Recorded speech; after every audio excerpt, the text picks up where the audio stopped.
Hi, my name is John. I'm 61 years old and I'm building a more creative life after age 60 with artwork, writing, family history, art tutorials, neurodivergent perspective, and building one meaningful thing at a time. Building a more creative life isn't about adding more things. Sometimes it's letting go of some of those things. And maybe you'll be able to relate with some of these things that I'm letting go of. Are you trying to make more room in your life for your art, your writing, your creativity, more time with family, a special project, ancestry research? What are some of the things that you're trying to make room for in your daily life? If this kind of conversation resonates with you about building this kind of life, please consider subscribing to my channel. Tip number 1, trying to move every idea forward at once. Art, illustration, writing, downsizing, creativity in general, they don't all have to work right at this moment today. Sometimes it's a matter of taking one of those and focusing on them and letting the other projects, the other illustration, the other song, the other part of your house you're going to downsize, to schedule those out. If we're focused on so many things that all want the spotlight today, that can create anxiety, frustration, and maybe a sense of I'm not getting movement, the focus of one creative thing at a time. And as we head into our 60s and beyond, maybe we have so many ideas of things that have accumulated over the years that we can now finally get to them, but having them all take the center stage at one time is probably going to be overwhelming. Number 2, waiting for the perfect setup, the perfect studio space, the perfect equipment, the perfect lighting, the perfect moment. This is being recorded on an iPad.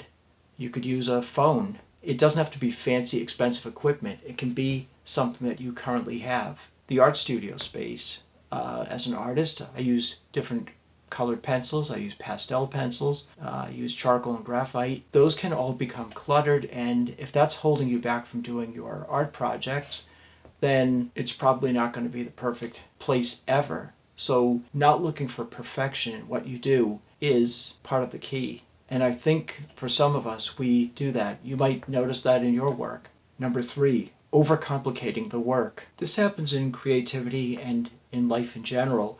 For example, making a YouTube video. If you're doing any YouTube videos of your own, maybe you are spending a lot of time editing. Maybe you're spending a lot of time getting B-roll. And I've done those before, and having something a little more simplified and workable, manageable, is a better way to proceed. It goes hand in hand with the previous tip about waiting for things to be perfect. Not overcomplicating things are important too. Decluttering, for example. Take one small space within a room, or take one room. Don't take several rooms in the house at the same time, because that may be overwhelming. And again, overcomplicating it. Taking one drawer in a cabinet and just decluttering that and making a system that's going to work is better than trying to take on the whole house at one time. Maybe something in your own life has become too complicated and therefore preventing you from wanting to return to it. Number 4, visual clutter that keeps asking for your attention. Maybe there's a lot going on in your house. Maybe there are excess items, and they can weigh heavily on your mind as well as on the foundation of your home. Physical clutter becomes mental clutter. Sometimes it's just letting a little bit of that go can ease your burdens. Every box and item carries that little someday I'll get to this, someday I'll organize these papers, someday I'll use this item. Decluttering isn't just about making more room. It's making room so that things that have value to you can be seen. Number 5, treating every social media platform as equally urgent. If you're creating artwork or writing and you want to post about those, every platform may be wanting you to upload, to post, to communicate. They don't all have to take your attention at the same time. It's working on your project that takes the focus, and those other things can deliver the message later on and throughout the process, but not every day and not equally. Some things are better for one communication, one platform than the other. And number 6, old versions of myself that still want an equal vote. We can carry many interests and many parts of ourselves that have expressed earlier creativity, earlier goals. For myself as an artist, doing illustration, as a writer, as a musician who wrote songs, as someone who has looked at decluttering and trying to simplify, as someone who is neurodivergent and has trouble focusing on specific aspects or has hyperfocus in other aspects, they're all valid, but they don't all need to have a vote to stand out today. They don't all need to be heard simultaneously. I don't have to reject the past to create a more clear future. And maybe you have something that you can share and relate to.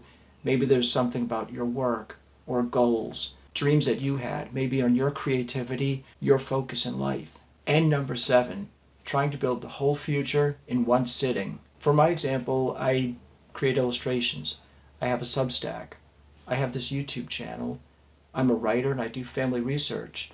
And I speak a little bit about my neurodivergent perspective, being on the autism spectrum and having spatial sequence synesthesia. Each one of those are parts of myself, and each one can speak in turn and not all at the same time and not all at a higher volume.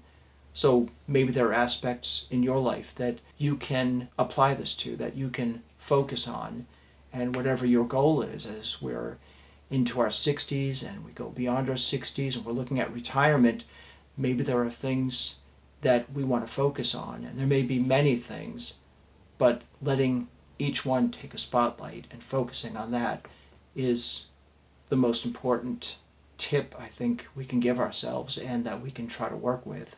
So maybe you've sat down to try to make one plan, and as you've looked at it, you're trying to recreate, reconstruct your whole life. Just remember, you don't have to build the whole future in one sitting. So I'm sharing this from the perspective I'm at. Retirement is just around the corner. I've always been a creative, but being in the workforce and having the usual goals and responsibilities that we have, the creativity wasn't always in the forefront.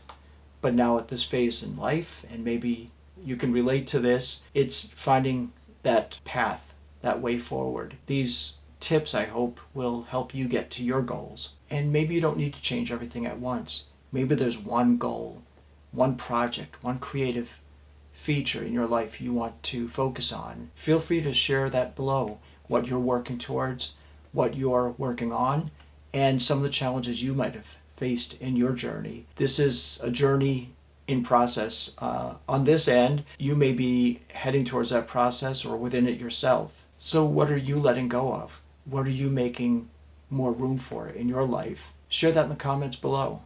So if this resonates with you, please consider subscribing. I'm building a more creative life after age 60. Art, writing, memory, neurodivergent creativity, family history, simplifying and decluttering, and finishing one meaningful thing at a time. Thanks for watching.